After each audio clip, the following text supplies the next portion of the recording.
Okay, here's a really quick video just to talk about the fade command within Photoshop. Now, where is the fade command? Well, first of all, if you go to the edit menu, you'll see that it's grayed out initially. Now, but the great thing about the fade command, what it allows us to do is to kind of use opacity on anything that we do within Photoshop. So for example, let's just say that I want to add a little bit of contrast here to this picture of natural bodybuilder Nigel St. Louis.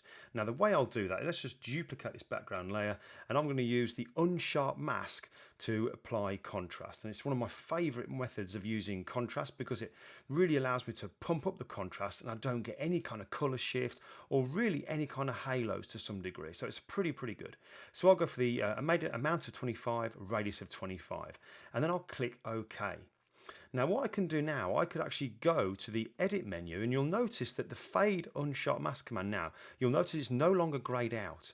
So I could actually click on that and it brings up a little dialog box called fade where I've got this opacity slider, and that's where I can control the strength, if you like, of the very last thing that I've done within Photoshop. Now it's also got all these different blend modes here that you could use if you're going to get creative with what you're actually doing.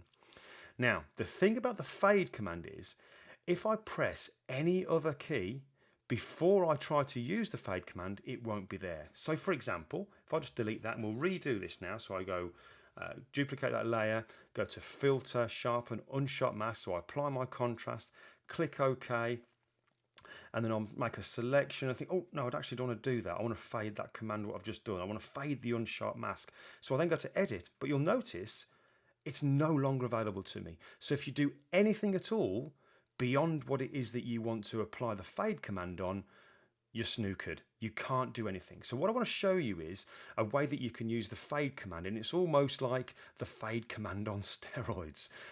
So we always talk nowadays about working non-destructively. It's the best way to work. It allows you to go back into a picture at some later stage and make changes to it without having to redo lots of work. So let's say, for example, then this picture here of Nigel, I want to apply that contrast using the unsharp mask command. So what I'm going to do is I'm going to first of all convert it to a smart filter. So we go filter, convert for smart filters. So now we can see that by the icon in the layers panel here in the bottom right hand corner of the thumbnail. Now I'm going to go to filter, sharpen and unsharp mask. I'm just going to use exactly the same settings and then click OK. So now I've applied that contrast to this picture of Nigel. Now if I wanted to use the fade command on this, what you'll notice is if I go to edit and then try to select fade, even though I've done nothing else, it's still not available to me. It's still grayed out. And that's because you can't use it this way on a smart object. But there is a workaround for this, because now that we're actually working non-destructively, we've got our smart object here and we can see the unsharp mask filter which we've applied. What I can do is if I hover my cursor over it, I can right click and I get a number of options available to me. Now just to run through these, and I'm going to go from the bottom through to the top. Delete smart filter pretty much speaks for itself. That's going to remove what I've just done. Disable smart filter. Now that's just the same as me coming over to the layers panel and this little eye icon where it says unsharp mask. And in fact, you get this on every single thing within your layers panel here. The little eye icon, when you can see it, it means that effect's visible. When I click on the eye, it removes it. So that's how we can disable the smart filter, which is this option here. Edit smart filter. Now that's exactly the same as if I just double clicked on the words unsharp mask and where it brings me back to the unsharp mask dialog box where I can actually make changes on the fly. So there's no difference there. But the one that we're really interested in here is the last one, or actually the one at the very top, edit smart filter blending options. And when I click on that, it brings up like an alternative of the fade command dialog box, because the options are still the same here. We've got those blend modes if you wanted to be kind of artistic and clever and that kind of stuff with what we're doing, but we've also got the opacity, and here is where I can control the strength of the last filter that I've done. But this is why this is like the fade command on steroids, because what I can do is I can come back to that at any time. So for example, let's just say I've applied the contrast using the unsharp mask. I now carry on doing some retouching and think, do you know what? I'm just going to brighten up the barbell here just a little bit, and I'll do that using something like, I don't know, the camera raw filter. Now I could be doing any filter at all now, but I'm just using this one to show you. So I now do something like, let's just zoom in actually, let's just click and zoom in so nice and close. I'll get an adjustment brush and I'll just use exposure to brighten it up. and I'll take a tick out of auto mask, and I'll just click on show mask down the bottom here so I can see where it is I'm painting.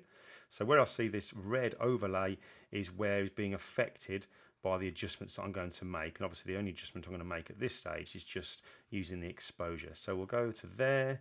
Let's remove it by clicking on erase off any areas that I don't want it to be, where I've spilled over the edges, just like that. And down to there. Now that we've done that, it's looking good.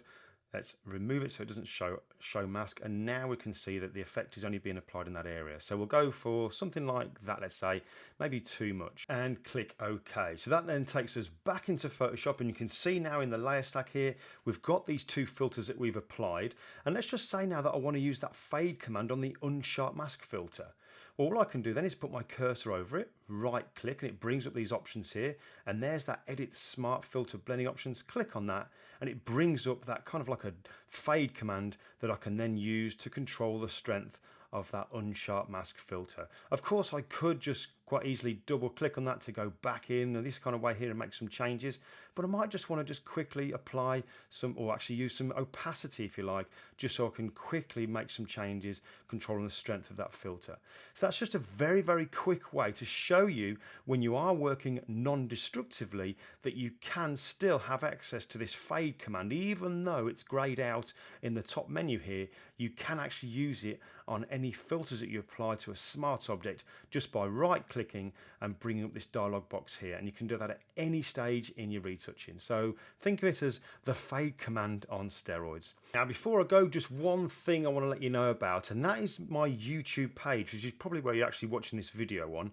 Now if you head over onto my YouTube page, you'll see that you can actually subscribe to the videos here, and I'm going to encourage you to do that for a couple of reasons. The first one is that you'll never miss an episode of anything that I put out. I have like a weekly show where we have photography, Lightroom and Photoshop tips, so you'll never miss those.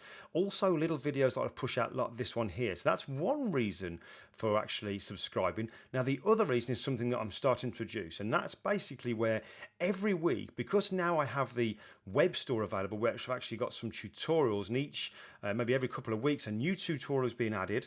What I'm going to start doing is anybody who is subscribed to my YouTube channel, each and every week I'm going to randomly pick one of those subscribers, and they're going to receive a coupon so they can download any tutorial that they want completely free.